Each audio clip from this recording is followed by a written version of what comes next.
Olá, quinto ano, tudo bem com vocês? Espero que sim, é a tia Amanda e hoje nós teremos aula de História. Eu irei falar sobre o último capítulo do nosso livro, O Brasil no século XXI. Vamos lá?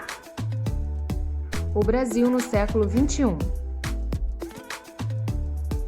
No início do século XXI, o Brasil foi marcado pela popularização dos meios de comunicação. Os serviços de telefonia e internet ficaram mais baratos e mais pessoas passaram a ter acesso a eles. A popularização da internet levou a grandes mudanças no modo de comunicação. Se antes a maioria das pessoas tinha acesso somente à informação por meio de rádio e TV, com a internet passaram a acessar informações de todo o mundo. Além disso, as pessoas não apenas recebem informações pela internet, elas também as enviam ou publicam.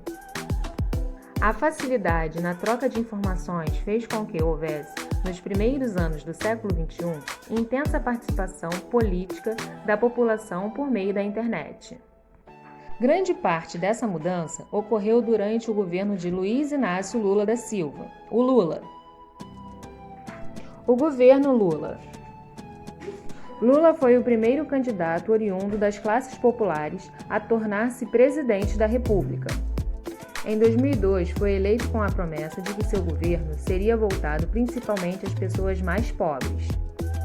No governo dele, foram desenvolvidos os programas Fome Zero, cujo objetivo era combater a fome no país, e o Bolsa Família, que garantia ajuda financeira às famílias mais pobres, com crianças e adolescentes de até 17 anos. Outro fator que influenciou positivamente seu mandato foi o controle da inflação, que, em conjunto com outras medidas, ajudou no crescimento econômico do país. Apesar da popularidade dos programas sociais e da prosperidade econômica, o governo Lula passou por grave crise em 2005, quando diversos membros foram acusados de corrupção. No entanto, a crise não afetou a popularidade do presidente, que foi reeleito em 2006. Ao assumir o segundo mandato, em 2007, o presidente implantou o Programa de Aceleração de Crescimento, o PAC, um conjunto de medidas econômicas que visavam o desenvolvimento da economia brasileira, a geração de empregos e a melhoria das condições de vida da população. Os anos de governo Lula foram marcados por melhoria na qualidade de vida da maioria da população, controle da inflação e ampliação do acesso aos serviços importantes, como fornecimento de água encanada e energia elétrica. Por outro lado, as acusações de corrupção continuaram a ocorrer e causaram bastante indignação em parte da população. O governo Dilma. Em 2010, o último ano de Lula no governo, foi eleita para presidente do Brasil Dilma Vana Rousseff. Antes de se tornar presidente, ela havia sido ministra do governo Lula, de quem recebeu grande apoio. A eleição de Dilma foi um fato histórico e inédito, pois pela primeira vez no Brasil, uma mulher foi escolhida para ser a principal governante. Dilma procurou dar continuidade aos programas sociais e econômicos desenvolvidos no governo Lula.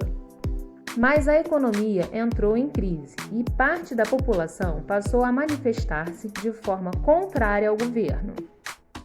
Em 2013, ocorreram diversas manifestações em todo o Brasil.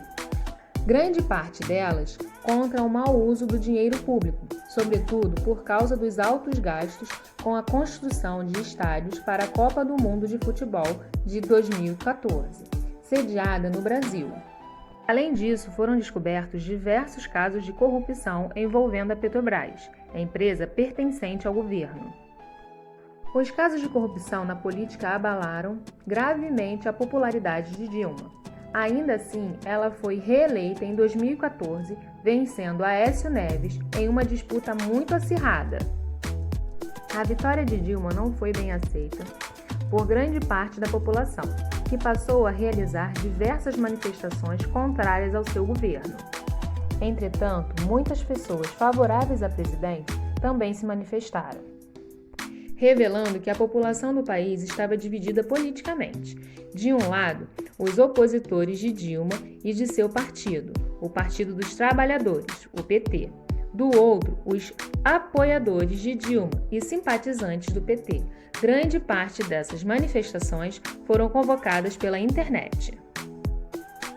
Em meio aos protestos de parte da população, Dilma perdeu apoio.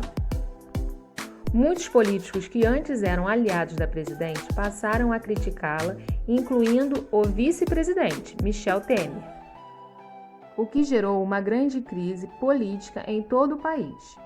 Em pouco tempo, os deputados e senadores opositores de Dilma tornaram-se maioria e ela foi afastada do governo em um processo de impeachment. O governo de Temer.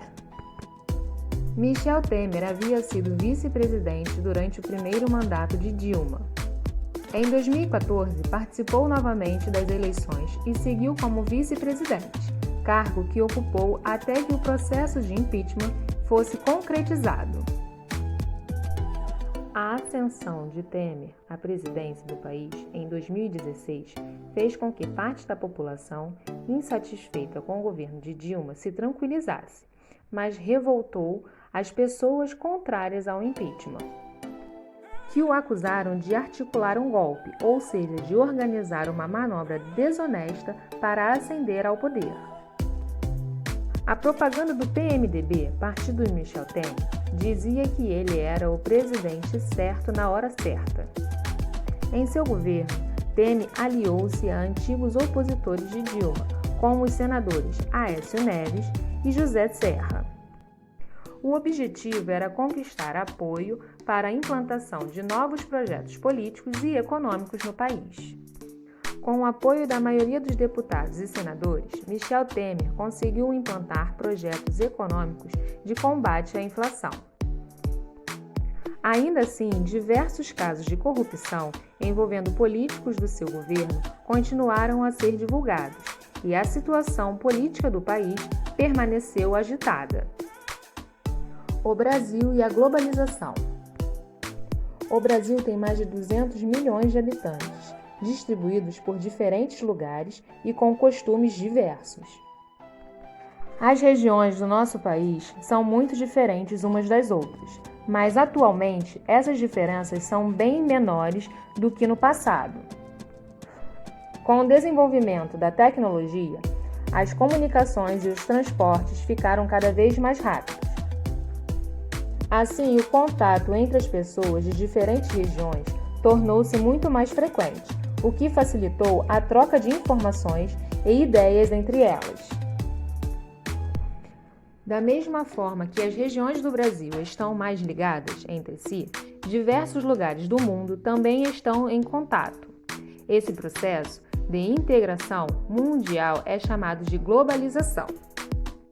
É possível perceber a globalização de diversas formas e em diversos lugares. Produtos estrangeiros são vendidos no Brasil. Costumamos ler e falar palavras originárias de outras línguas, como mouse, shopping, site.